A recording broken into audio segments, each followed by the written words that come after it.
di rumah. Puji nama Tuhan kalau hari ini kita kembali dihadirkan di tempat ini. Kita boleh bersama-sama memuji memuliakan Tuhan. Karena itu saya undang jemaat Tuhan bangkit berdiri. Kita mau memuji Tuhan. Datanglah kebaiknya dengan hati yang bersyukur. Datanglah kebaiknya.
Jika engkau membuka pintu, maka tidak ada yang bisa menutupnya.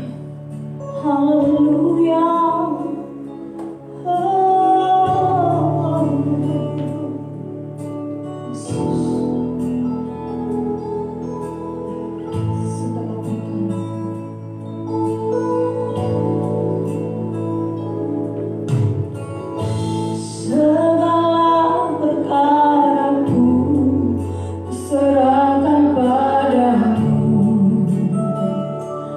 Allah pembela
pagi hari ini kesempatan di mana kami masih hadir bersama-sama untuk memuji memuliakan Tuhan, meninggikan Engkau Allah yang hidup, Allah yang berperkara dalam hidup kami, Allah yang setia senantiasa dalam hidup kami dan tidak pernah sekali-kali meninggalkan kami.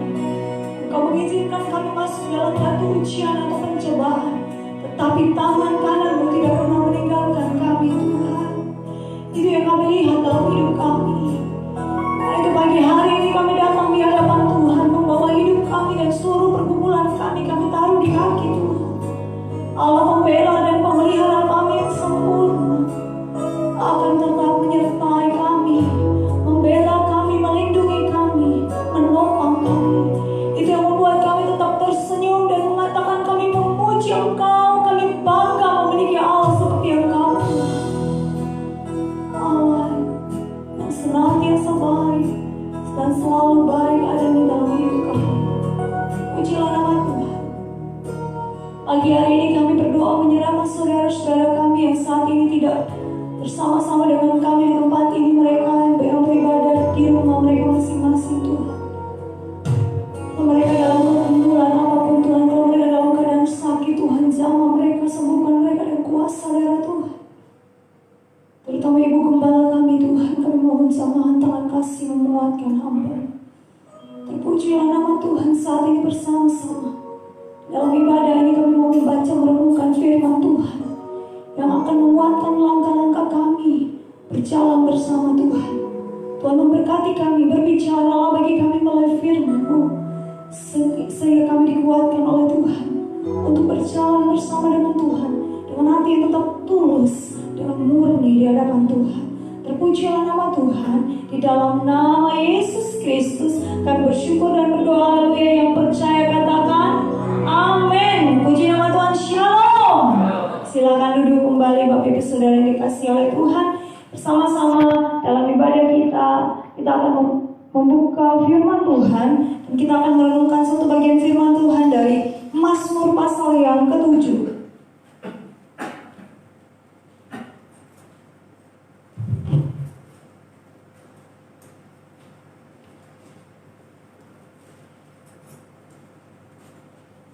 Mazmur pasal yang ke-7, ayat yang pertama sampai ayat yang ke-18 akan menjadi perenungan kita pada pagi hari ini. Kalau Bapak Ibu sudah membukanya, menandai itu, kemudian saya mengajak Bapak Ibu Saudara, kita akan membuka di dalam 1 Samuel pasal 18 ayat 7 dan 8. Menandai yang Mazmur 7, kemudian kita membuka di dalam 1 Samuel pasal 18 ayat yang ke-7 dan ke-8, maaf Ibu.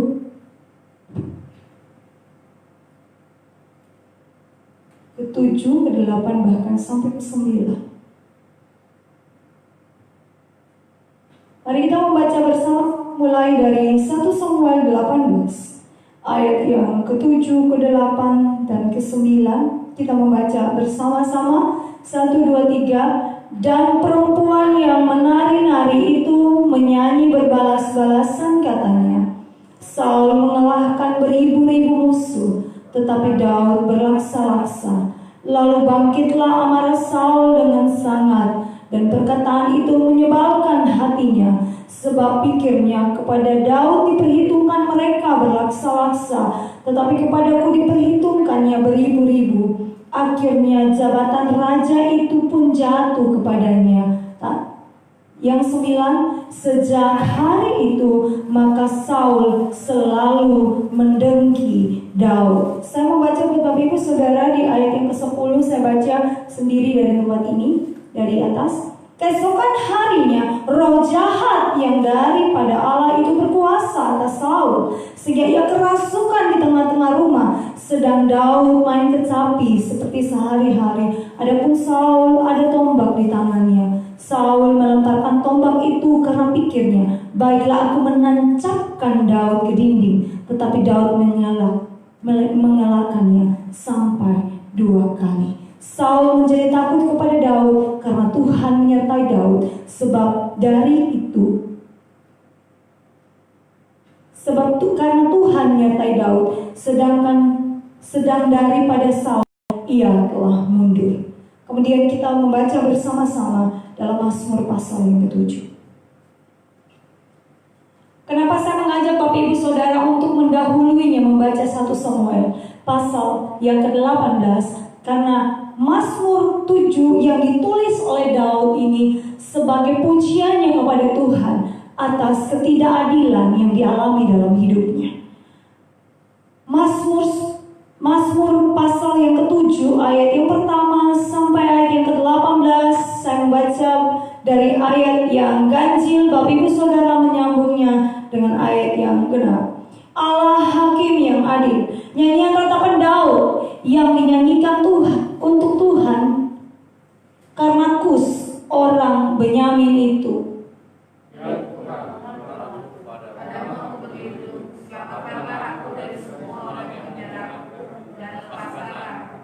Supaya jangan mereka seperti singa yang menerkam aku dan menyeret aku dengan tidak ada yang melepaskan.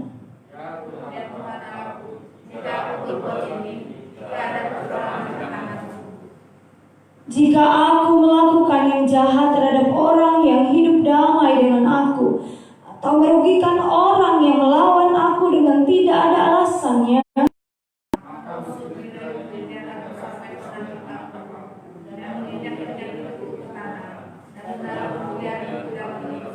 bangkitlah Tuhan dalam murka-Mu, berdirilah menghadapi geram orang-orang yang melawan aku.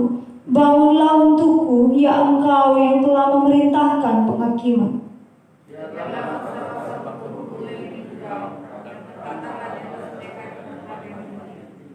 Tuhan mengadili bangsa-bangsa, hakimilah aku Tuhan, apakah aku benar dan apakah aku tulus ikhlas.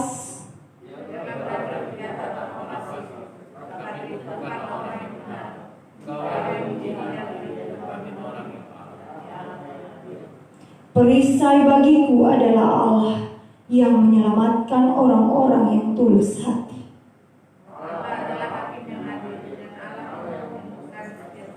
Sungguh kembali ia mengasah pedangnya, melentur busurnya dan membidik.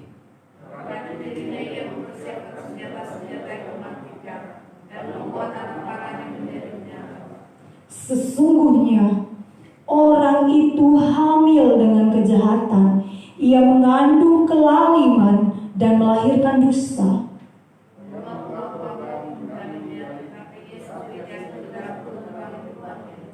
Kelaliman yang dilakukannya kembali menimpa kepalanya, dan kekerasannya turun menimpa batu kepalanya.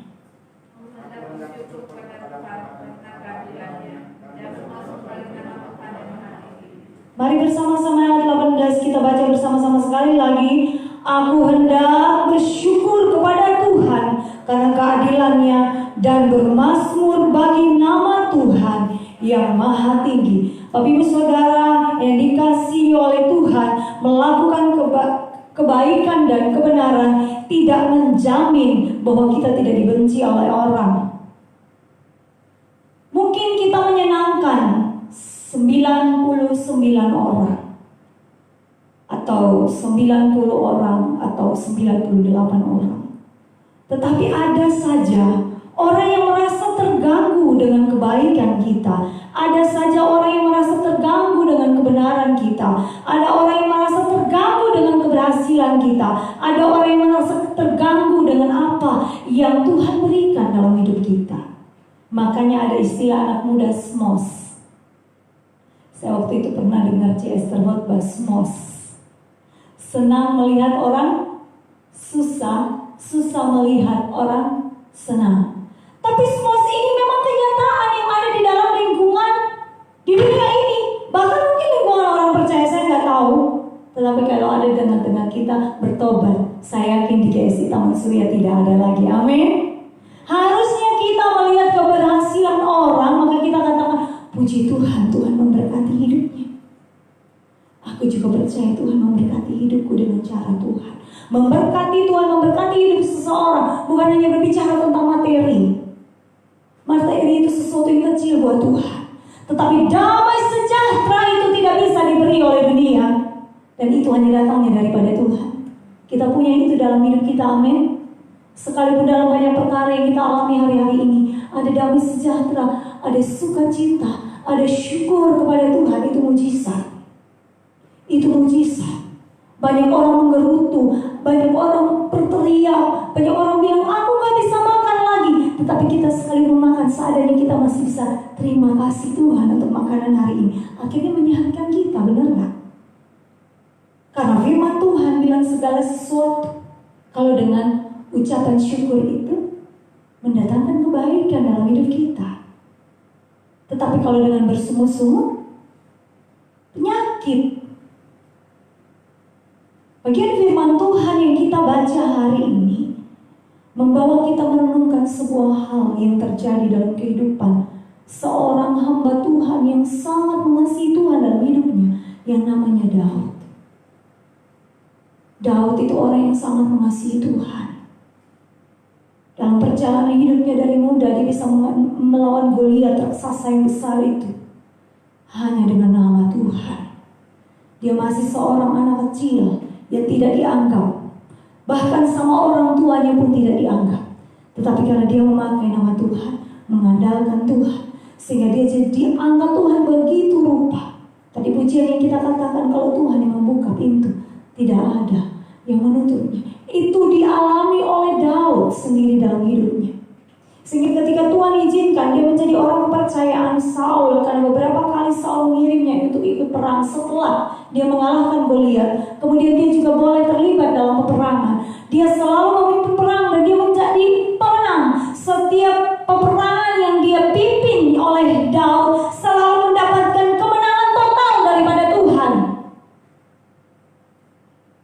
Kemudian ibu-ibu biasa, kalau perempuan-perempuan, anak-anak gadis atau wanita-wanita seperti itu, kalau dalam tradisi kami juga seperti itu, ada penyambutan pasti ada menarinya kayak gitu. Ada gubernur datang, bupati datang di kampung kami, pasti ada tari-tariannya untuk menyambut mereka. Saya rasa 11-12 kayak gitu juga ya Bapak Ibu, kayaknya seperti itu. Jadi pas panglima perang dalam kebiasaan bangsa Israel, para panglima perang pulang dan dengan kemenangan, maka mereka akan disambut dengan tarian yang luar biasa. Kemudian di dalam puji-pujian atau nyanyian yang dibawakan perempuan-perempuan itu membuat hati Saul panas. Karena Daud beribu-ribu, Daud berlaksa-laksa, sedangkan Saul hanya beribu-ribu. Nah, posisinya saat itu yang raja siapa Bapak Ibu? Saul, orang Benyamin. Di dalam Mazmur pasal yang ke-7 bicara tentang orang Kus, orang Benyamin itu. Kalau menurut saya memang tidak ditulis dalam catatan ini dengan jelas, tapi menurut saya dan berdasarkan beberapa tafsiran dan waktu kuliah saya belajar bahwa bagian ini ditujukan kepada Saul saat Daud menghadapi Saul, orang Benyamin, orang Kus itu. Ketika Daud menghadapi Saul yang penuh dengan iri hati, penuh dengan kedengkian karena keberhasilan yang Daud dapatkan. Bukan karena Daud berbuat jahat kepada dia, tetapi semata-mata karena keberhasilan, karena kebaikan Tuhan yang Daud alami dalam hidupnya.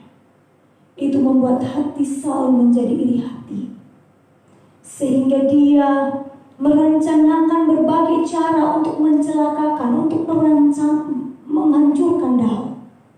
Tetapi kalau kita lihat dalam bagian firman ini, Tuhan begitu membela Daud. Karena itu kita bersama-sama belajar dari bagian firman Tuhan ini, dari seorang yang namanya Daud, bagaimana dia menghadapi ketidakadilan dalam hidupnya. Dia tidak pernah berbuat jahat kepada orang lain. Dia tidak berbuat jahat kepada Saul. Bahkan apapun perintah Saul kepadanya dia lakukan dengan segenap hati. Makanya dia selalu menang dalam peperangan. Dia selalu melakukan yang terbaik yang bisa dia lakukan. Tetapi itu bukan membuat Saul menjadi bangga, tetapi itu membuat bahan iri hati, kedengkian bagi Saul. Dan bagian firman Tuhan ini kita belajar bersama-sama dari seorang yang namanya Daud untuk memiliki sikap yang benar ketika dia menghadapi ketidakadilan dalam hidupnya. Dalam hidup kita sehari-hari juga, seringkali kita juga menghadapi hal ini, bukan? Kita sudah melakukan yang tulus, yang terbaik yang bisa kita lakukan, tetapi bukan ucapan terima kasih, bukan kebaikan yang kita dapatkan, tapi mungkin kebencian, caci maki atau apapun yang kita dapatkan dalam hidup kita. Maka ini bagian firman Tuhan yang Tuhan berikan bagi kita, agar kita tetap memiliki sikap hati yang benar, seperti seorang Daud yang sampai pada akhir hidupnya berkenan di hadapan Tuhan. Bagaimana menghadapi ketidakadilan? Yang pertama, di dalam ayat yang ke-7, pasal yang ke-7 ayat yang kedua maksudnya, ya Tuhan Allahku, padamu aku berlindung, selamatkanlah aku dari semua orang yang mengejar aku, dan lepaskanlah aku. Supaya jangan mereka seperti singa menerkam aku dan menyeret aku dengan tidak ada yang melepaskan aku. Ayat yang ke-7, bangkitlah Tuhan dalam murka-Mu, berdirilah menghadapi geram orang-orang yang melawan aku. Bangunlah untukku ya Engkau yang telah memerintahkan penghakiman. Yang pertama, memohon pertolongan dan kelepasan hanya daripada Tuhan. Bapak Ibu Saudara yang dikasihi oleh Tuhan, dari bagian firman Tuhan ini kita belajar bahwa ketika menghadapi ketidakadilan, menghadapi orang-orang yang merancangkan kejahatan kepada kita, yang selalu merancangkan kecelakaan terhadap kita, kita sudah berbuat sebaik mungkin dengan tulus hati, tetapi mereka tetap seperti orang iri hati dan penuh kedengkian terhadap kita. Maka bagian firman Tuhan ini mengatakan bahwa kita datang kepada Tuhan tetap dengan hati yang tulus memohon pertolongan Tuhan. Bukan dari manusia, tapi pertolongan kita datangnya daripada Tuhan, pencipta alam semesta dan yang menciptakan kita. Dia tahu hidup kita, Dia pun tahu Dia yang merancangkan kejahatan itu. Dia Allah yang adil, Dia yang berperkara antara kita dengan Dia. Dia yang tahu kita apa adanya. Dia juga yang tahu orang yang membenci kita itu apa adanya. Sehingga kita menyerahkan perkara itu kepada Tuhan dengan sesungguhnya dan memohon pertolongan Tuhan, memohon perlindungan Tuhan. Mungkin Bapak Ibu Saudara beberapa minggu ini mendapat berita tentang apa yang kami alami dalam hidup kami, dan saya hanya bilang doakan kami.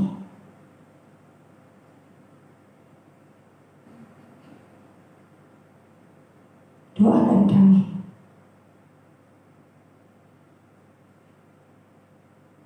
Tidak ada pertolongan lain yang kita miliki dalam hidup kita selain Tuhan. Yang kedua, memelihara kemurnian hati di hadapan Tuhan.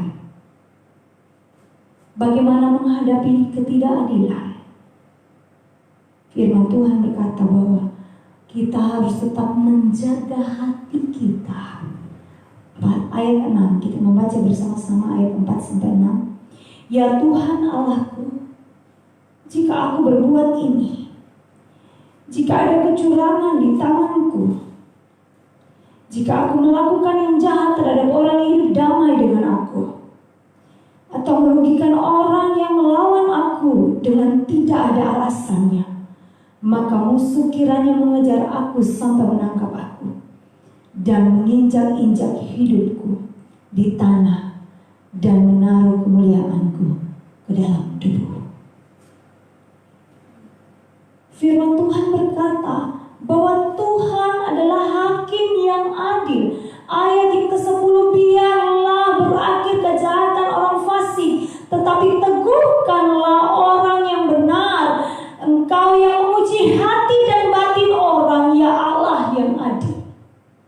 Bagi Tuhan, bukan bicara tentang benar atau salah atau apa, tetapi bagi Tuhan kebenaran itu mulai dari dalam diri kita, dari dalam hati kita. Kebenaran, kesalahan bukan apa yang terlihat, Kadang yang terlihat seolah-olah benar, tapi tidak. Tetapi kebenaran yang sesungguhnya di hadapan Tuhan, karena Dia menilik sampai kedalaman hati kita, sampai motivasi hati kita. Karena itu mari bersama-sama anak-anak Tuhan, hamba-hamba Tuhan, kita belajar menjaga hati kita di hadapan Tuhan. Sebagai orang mana Rasul Paulus katakan, Tuhan, aku menjaga hatiku, menjaga kemurnian hatiku di hadapan Tuhan. Dan bagian firman Tuhan ini juga Daud katakan bahwa dia memelihara kemurnian hatinya di hadapan Tuhan. Itu yang membuat Allah mengasihi dan membelanya. Itu yang membuat hati Tuhan tertuju kepadanya. Dan Tuhan selalu membela perkara Daud, karena dia selalu melakukan apapun dengan hati yang tulus dan ikhlas. Mari dalam apapun yang kita alami dalam hidup kita, entah itu ketidakadilan yang kita alami dalam hidup kita hari-hari ini, ataupun orang-orang yang merancangkan yang tidak benar kepada kita, bawa hati kita di hadapan Tuhan, buka hati kita, dan izinkan Tuhan membereskan hati kita.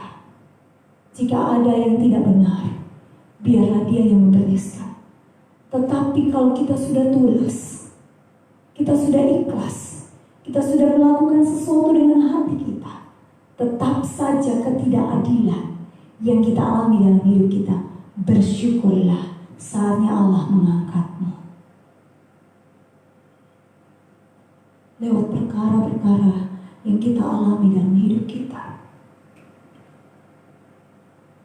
Tapi saudara yang terkasih di dalam nama Tuhan Yesus, mari jaga kemurnian hati, ketulusan hati. Yang ketiga, meyakini bahwa Allah perisai orang-orang yang tulus hati, mempercayai terus keadilan Allah. Kadang-kadang ketika orang benar menghadapi pencobaan, ketika kita sudah tulus, kita sudah melakukan yang benar, kita sudah melakukan keadilan, tetapi bukan kebaikan yang kita dapatkan, tetapi justru kita mendapatkan sesuatu yang tidak sesuai dengan apa yang kita inginkan. Maka seringkali kita protes dengan Tuhan, seolah-olah Tuhan yang salah. Benar?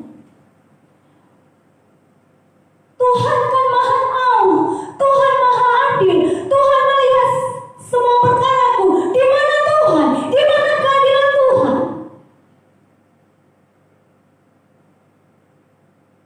Tapi percayalah, kalau Dia izinkan engkau masuk dalam situasi itu, pasti ada tujuannya, pasti ada kehendaknya untuk kemuliaannya jika engkau hambanya.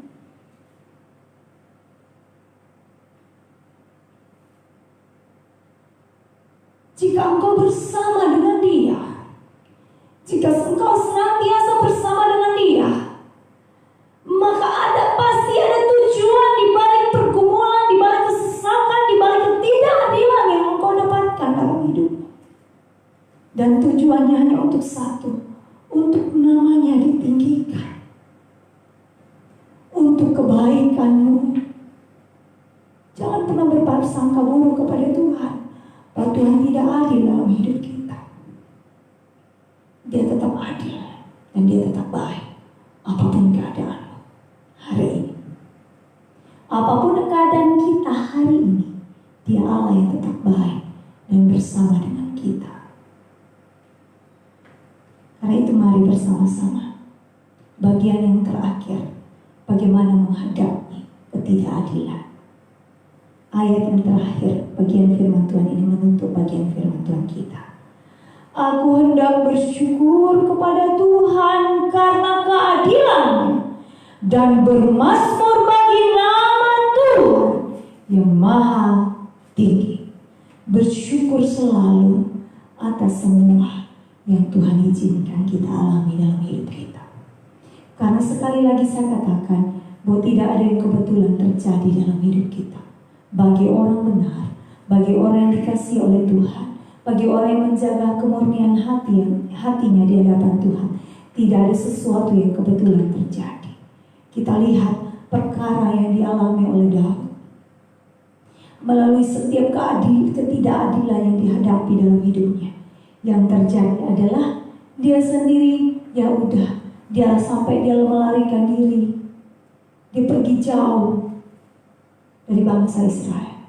Tapi yang terjadi adalah Tuhan izinkan, luar biasa Tuhan mengangkat dia. Akhirnya tangan Tuhan turun atas Saul dan keluarganya.